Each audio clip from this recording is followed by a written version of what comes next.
Now here's the toilet paper example. This is a company called Marcal. Since you're all living in the Northeast, you probably have seen it. They're based near Paterson, New Jersey, Elmwood Park to be exact.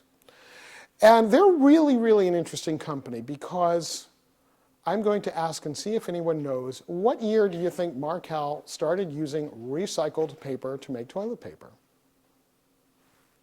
I'll give you a hint. It's on the package. 1950. Yeah. I was -6. So they've been green really, really early, but they forgot to tell anybody. The 50s and the 60s, okay, well, maybe it was not so cool, like, you're making toilet paper out of my other people's old junk mail? Ugh. But by about, let's say, 1972, 1975, there would have been a clear market for this that would have been very, very happy to hear about Marcal's recycling program. And they didn't tell anybody for a long time after that. I want to draw your attention in the right bottom corner there where it says environmental facts. Of course, this is a takeoff on the mandatory labeling in the food industry, but they're doing it voluntarily, and they're doing it for purely marketing reasons. We're going to take a closer look at that right here. So what they're doing is very clever. They're giving you something to compare other companies against. Is your toilet paper using chlorinated nasty stuff to make the toilet paper white? Or is it using, as they do, peroxide, which is much more eco-friendly? Are they using recycled paper, or are they cutting down forests? So I think that was a brilliant little strategy. Now, this is what Marcal looked like in 1965. Not a word about recycling. Not a word about much of anything, really. Here's the back side. So let's look at the two of them together, the before and the after. And I'll open up the whiteboard here. And any thoughts about what they're doing different from 1965 to 2010? Providing more information. Okay. More info. Thank you, Bill. Anybody else? Stressing recycling. Mm-hmm. I'll just do the recycle triangle and make it short. Come on in. Any other difference you see? Okay, well, here's what I came up with as what they did differently. First of all, they're really trumpeting now what they're doing with recycling.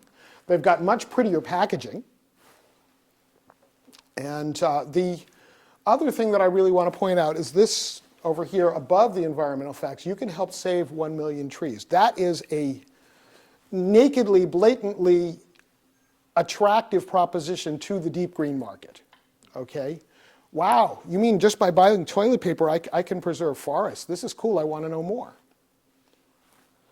So that's a very different proposition from buy my toilet paper. This is save the world. They have both. So some of the lessons I take away from Marcal is, first of all, don't hide your light. If you are green, let the world know. Sooner or later, if you're not green, the world is going to be running away from you anyway. So let the world know. Okay? The little brand comparison thing that they did with the EnviroFacts, without even calling out, it's not like, brand X. It's like, this is what we do. What is your company doing? So they're not attacking anyone particularly. It is a price leader. People always say, oh, recycled paper is so expensive. Well, here it is, pretty much the same price as anything else you'll find in the supermarket. And that higher goal, 1 million trees. So the company actually, when they were just beginning to put a little bit of green stuff on their label there on the upper left, they actually had a bankruptcy. And then they brought in a new turnaround CEO named Tim Spring, and he kind of said, well, let's see. We've been doing recycled toilet paper longer than just about anybody else on the planet. Why don't we make a campaign around that?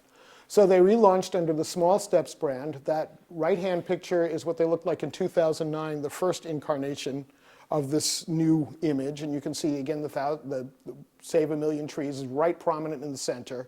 They didn't have the environmental facts yet. They had the fall foliage motif. And they did very, very well with it. In fact, only a few months later, they were the #1 selling brand for recycled paper products. And this is a regional brand. I don't think you can get them in the Midwest or in California or in the South. It's a Northeast brand. They make their, I got to tour their plant. New York City's junk mail is what they use to make toilet paper. It's quite fascinating to watch. I took some pictures. And the 2009 picture, by the way, is not something from their PR department. The rest of them were. That one I actually took in my own bathroom because I will buy the stuff now that I know it's recycled. They have a secret weapon, and the secret weapon is that they make it easy for that light green, lazy green consumer. Because people like my mother-in-law can say in her Queen's accent, come on in, have a seat, I always buy Marcal because it's recycled. Now, my mother-in-law is not going to go out of her way to do the right thing. But if it's sitting in front of her right next to the Virgin Forest toilet paper, okay, I'll grab it.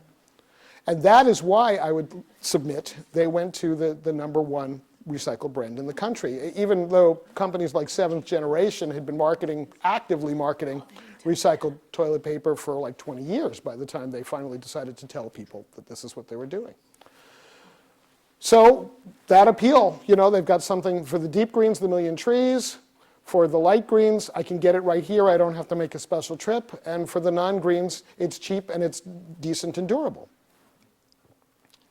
The light greens as a category, they want to do the right thing, but they're not going to work very hard to do it. They don't know that much. They have a relatively low knowledge base about these issues. But they've kind of, somewhere deep in their consciousness, the idea that if you can do the right thing or the not so right thing, and they're equally convenient, you may as well do the right thing. And that's a very powerful market. And I think that those of us in the green world, the more we reach out to them, the better we're going to do in our sales. But in order to do that, you have to make green just as easy, cheap, convenient, etc., and as well marketed.